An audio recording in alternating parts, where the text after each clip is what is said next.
Have you ever thought that earning more money could actually make you poorer? It sounds crazy, right? We've always been told that two incomes are better than one. Work harder, earn more, build a better life. But what if I told you that for many families, especially those with young children, a second income doesn't just fail to help, it actually creates a financial loss? In this video, you are going to discover something most people never calculate properly. You learn how childcare costs silently eat away an entire salary, how hidden expenses turn income into loss, and why some families are unknowingly trapped in a cycle where working more leaves them with less. By the end, you'll be able to look at your own situation differently, make smarter financial decisions, and avoid a mistake that costs thousands of dollars every year. Let's start with a simple story. Meet Rebecca. Rebecca is an administrative assistant. She works full time just like millions of other people. Every month she receives her paycheck, and on paper it looks like she's contributing to her household income. From the outside, everything seems normal. Two working adults, stable income, a typical middle class life. But when we take a closer look, something shocking appears. Rebecca has a young child. Because of that, she has to pay for childcare. And childcare isn't cheap. In fact, it's one of the most expensive recurring costs for families. Now, here's where things start to get interesting. Rebecca's entire take home salary goes directly into childcare expenses. Every dollar she earns gone. But it doesn't stop there because working comes with additional costs. She has to commute to work. That costs money every month. She needs work clothes, maintenance, and personal grooming. That also costs money. Since she's busy working all day, she relies more on convenience, food, or eating out, more expenses. And because she has less time at home, some household tasks are outsourced or become more expensive to manage. When you add all of this together, something unbelievable happens. Rebecca isn't just working for free, she's actually paying to work. Her job, instead of contributing financially, is creating a net loss for her household. This is what we call the child care trap, and it's more common than you think. Let's break this down in a way that makes complete sense. Most people believe in something called the two income advantage. The idea is simple. If one person earns money, that's good. If two people earn money, that's even better. But this assumption ignores a critical factor: costs. When a second person starts working, income increases, but expenses also increase. And sometimes those expenses increase so much that they completely cancel out the additional income. In Rebecca's case, her salary looks like income, but when you subtract childcare, commuting, food, clothing, and other work related costs, the final number becomes zero or even negative. This leads us to a powerful concept: the zero sum salary. A zero sum salary means that after all expenses related to working are deducted, the actual financial contribution is zero, and in many cases, it's not just zero, it's negative. That means the household would actually be better off financially if that person didn't work. Now think about that for a moment. Imagine waking up early every day, dealing with stress, commuting, working long hours, and at the end of the month, your effort doesn't improve your financial situation at all. In fact, it makes it worse. This is the hidden reality for many families, but the problem doesn't stop here. Let's talk about the hidden cost of working. Most people only look at one number, salary. They think I earn this much, so that's my contribution. But that's not how real life works. Let's break down some common hidden cost. First, commuting. Whether it's fuel, public transport, or vehicle maintenance, commuting can easily cost hundreds of dollars every month. Second, work related appearance. Clothes, shoes, grooming, and even small things like laundry and maintenance add up over time. Third, food. When you're working full time, you're more likely to rely on convenience. Eating out, ordering food, or buying ready made meals becomes more common.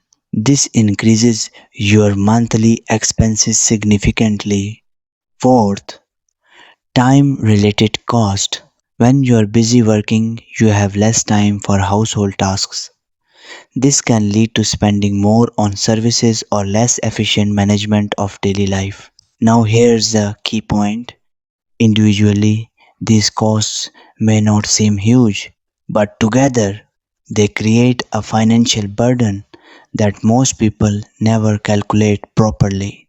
In Rebecca's case, these additional costs were hundreds of dollars per month. When added to childcare expenses, they pushed her financial contribution into negative territory. Now let's take this one step further. What about the long term impact? This is where things become even more serious. Rebecca is losing around $11,000 per year by continuing to work under these conditions. If this situation continues for 4 years, that's a total loss of $44,000. But the real impact is even bigger because money isn't just about what you earn or lose today. It's also about what that money could become in the future. If that $44,000 were invested instead of lost, it could grow significantly over time, over 10, 15, or 20 years. That amount could multiply into something much larger. This is called opportunity cost, and it's one of the most powerful concepts in finance. When you lose money today, you are not just losing that amount, you are also losing everything that money could have become. Now, here's where many people raise an important concern. What about career gaps? If someone leaves their job for a few years to take care of children, won't that damage their career? Won't it reduce their future earning potential? This is a valid concern, but let's look at what research says. A study by the National Bureau of Economic Research found that women who took 3 to 5 years off for childcare experienced an average salary penalty of around 9% when they returned to work. Now think about that, a 9% reduction in salary. Compare that to losing thousands of dollars every year by continuing to work while paying high childcare costs. In many cases, the immediate financial loss of working is much greater than the long term penalty of taking a career break. This doesn't mean that staying at home is always the better choice, but it does mean that the decision should be based on actual numbers, not assumptions. Now let's talk about something even deeper. Why do people stay in this trap if the numbers don't make sense? Why do families continue making the same decision? The answer lies in human psychology. Many decisions are not purely logical, they are emotional. There's fear of falling behind in your career, fear of losing professional identity, fear of what others might think. There's also social pressure. In many cultures, having two working parents is seen as a sign of success. Staying at home, even temporarily, can be misunderstood or judged. Then there's personal identity. Work is not just about money, it's also about purpose, independence, and self worth. For many people, the idea of not working feels uncomfortable even if it makes financial sense. All of these factors combine to create a powerful emotional pull, and that's why the childcare trap is so difficult to escape. Now, let's bring everything together. What should you actually do? The first step is awareness. You need to understand your real numbers, not just your salary, but your net contribution. Calculate everything: your income, your childcare costs, your commuting expenses, your work related spending, your food cost, every single expense connected to working. Then subtract all of that from your income. The result is your true financial contribution. If that number is positive, working is financially beneficial. If that number is zero or negative, you need to rethink your strategy. The second step is comparison. Look at both scenarios: one where both parents work, one where one parent stays home temporarily. Compare the financial outcomes, not just monthly, but over several years. Include opportunity cost, include potential career impacts.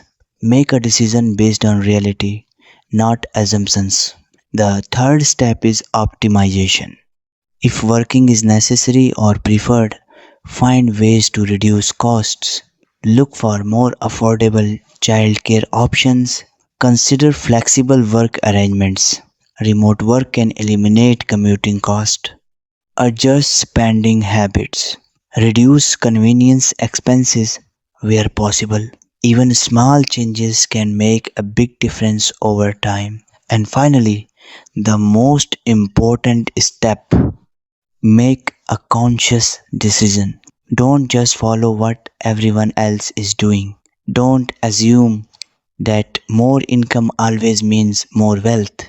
Take control of your situation. Understand your numbers and choose the path that truly benefits your family. Because at the end of the day, it's not about how much you earn, it's about how much you keep, and more importantly, how wisely you use it. Now, here's the moral of this entire story: more income does not always mean more wealth. Sometimes the smartest financial decision is not to earn more, but to spend less and think differently. If you don't calculate your real numbers, you can work harder, stress more, and still move backward financially without even realizing it. Always question assumptions. Always look deeper than the surface. And always make a decision based on truth, not tradition. If this opened your eyes and helped you think differently about money, then make sure you subscribe to the channel. Arsam explains money, because understanding money is the first step to controlling your life. Make a conscious decision. It's not understanding money is the first step to controlling your life. Subscribe.